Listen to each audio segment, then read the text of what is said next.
मुख़्तलिफ़ अमलनि मां गुज़रण खां पोइ जॾहिं ॻाल्हि माउ ऐं ॿार जी सिहत ते अची पहुचंदी आहे त इन लाइ बि माउ जो किरदारु इंतिहाई अहम हूंदो आहे। ॻोढ़ारी औरतुनि जी तक़रीबन हर ॻाल्हि जो असरु उन्हनि जे पेट में मौजूदु उन्हनि जे ॿारनि ते पवंदो आहे। उन करे ज़रूरी आहे त ॻोढ़ारी औरतुनि खे उमीदवारीअ खां वठी वियम ताईं मुहतात रवैयो अख़्तियार करणु घुरिजे। पेट में अंदरि हुजे या पेट खां ॿाहिरि, पर माउ जो पंहिंजे ॿार में साहु हूंदो आहे। उहा कहिड़े बि हवाले सां पंहिंजे ॿार खे ख़ुशि, सिहतमंद ऐं ख़ूबसूरत ॾिसणु चाहींदी आहे। इन लाइ हूअ न रुॻो 9 महीननि जा कशाला कटे थी, पर रहंदे साह ताईं उन जूं अखियूं पंहिंजी औलाद में ई हूंदियूं आहिनि। अॼु असां सिहतमंद ऐं ख़ूबसूरत ॿारनि जे ख़्वाहिशमंद माइरुनि लाइ अहिड़ा सवला ऐं बहितरीन तरीक़ा आंदा आहिनि जेके उन्हनि जे ॿारनि जी सॼी ज़िंदगीअ ताईं काराइता साबित थींदा। ॼाणायल ॻाल्हियुनि ते अमल करे माइरूं पंहिंजे ॿारनि खे ज़हीन ऐं ख़ूबसूरत बणाए सघनि थियूं। दिमाग़ ॿार जे जिस्म जो उहो हिसो हूंदो आहे जेको माउ जे पेट में सभ खां अॻु में ठहणु शुरू थिए थो।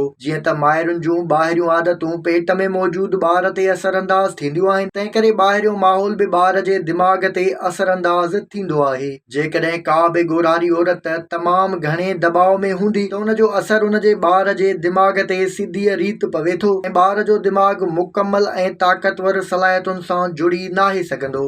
जंहिंखां पोइ ॿार जी याददाश्त, उन जे सिखण वारे अमल, उन जी ज़हानत वग़ैरह मुतासिर थींदा आहिनि। हूअं त इहो हार्मोन्स जो असर बि हूंदो आहे, पर जेकॾहिं ज़हनी दबाव, परेशानियुनि ऐं डिप्रेशन खां परे रही करे ख़ुशगवार, पुरसुकून ऐं फितरी ज़िंदगी गुज़ारिजे त ॿार ज़हीन पैदा करे सघिजे थो। जॾहिं त माउ जूं मुख़्तलिफ़ दिमाग़ी मश्क़ूं हल करणु ॿार जे लाइ इंतिहाई काराइतियूं साबित थींदियूं आहिनि। माउ जे खाधे पीते जो असर बि ॿार ते इंतिहाई गहरो पवंदो आहे। ख़ासि करे उमीदवारीअ जे चौथे महीने खां पोइ मुख़्तलिफ़ क़िस्मनि जे खाधनि खां परहेज़ ऐं सुठी खुराक जी चूंड करे ज़हीन ऐं सिहतमंद ॿार खे जनमु ॾेई सघिजे थो। उन करे ख़ासि तौर ते अधु पकल गोश्त, मच्छी ऐं ॿियनि शयुनि समेत तरियल शयूं, तेज़ ऐं चटपटा खाधा ऐं होटलिंग करण बदिरां सही नमूने पकल शयूं, सब्जियूं, मेवा ऐं सलाद इस्तेमालु कजे त ॿार जी ज़हानत ऐं सिहत लाइ तमामु बहितरीन साबित थींदो।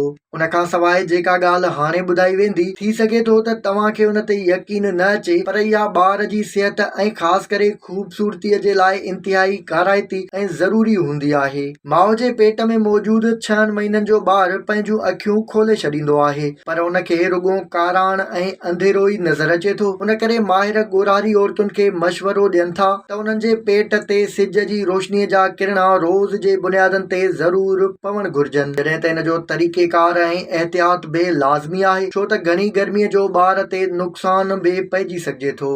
उन करे माइरुनि खे घुरिजे त सिज जी सुबुह सवेर वारी रोशनीअ जा किरण सिधीअ रीति पंहिंजे पेट ते अचणु ॾियनि त इहो उन्हनि जे ॿार लाइ तमामु बहितरीन साबित थींदो। उस खां पाण खे बचाइणु ॿार जी सिहत लाइ ज़रूरी हूंदो आहे, पर इहो माइरुनि तोड़े ॿारनि में विटामिन डी जी खोट जो सबबु बि बणिजी सघे थो ऐं तव्हांजे पेट ते सिज जी रोशनी न पवण जे करे तव्हांजे ॿार खे थोरी उमिरि खां पोइ हॾनि जी बीमारियुनि सां मुंहुं ॾियणो पइजी सघिजे थो। उन करे ॻोढ़ारी औरतुनि खे घुरिजे त सुबुह जे सिज वारी रोशनी ज़रूरु इस्तेमालु कनि। इन सां न रुॻो उन्हनि जो ॿारु सिहतमंद पर ख़ूबसूरत पिणु पैदा थींदो। जॾहिं त निंड मां उथण सां ई जेकॾहिं उहे पंहिंजूं अखियूं कमरे में खोलण बदिरां कंहिं बि सहारे जी मदद सां ॾींहं जूं पहिरियूं अखियूं खोलींदे हल्की रोशनी वारे सिज खे ॾिसनि त इहो इन्हनि जे ॿार जी अखियुनि तोड़े दिमाग़ लाइ इंतिहाई फ़ाइदेमंद अमल हूंदो आहे। उन सां गॾु ॻोढ़ारी औरतुनि खे रोज़ जे बुनियादनि ते हल्की फुल्की वर्जिश बि मामूल बनाइणु घुरिजे, जंहिंसां न रुॻो उन्हनि पर उन्हनि जे ॿार जी सिहत